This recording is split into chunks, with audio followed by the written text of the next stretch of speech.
Sa lungsod sa Tolosa sa Leyte, nahuli kam ang disgrasya pagkabangga sa usa ka motor sa usa ka SUV. Tanawa kining kuha sa dashcam video sa usa ka sakyanan sa aksidente nga nahitabo pasado alas 5 sa hapon niadtong May 29. Kuha kini sa barangay Kilaw, kun diin makita ang video sa nagmotor nga mibangga paingon sa usa ka puwang nga SUV.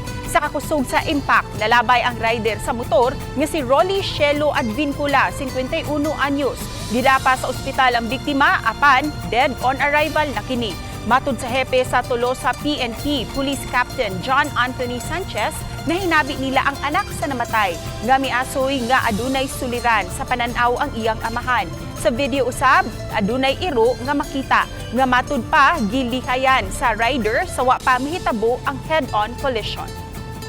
Base po dun sa mga interview natin sa mga bystanders during that time, nilagpas nung pag-overtake po ng motor, nilagpasan din niya, iniwasan niya din po yung aso. So, hindi na po siya, na-late na po siya sa pagbalik sa linya niya na nag-cause ng head-on collision niya.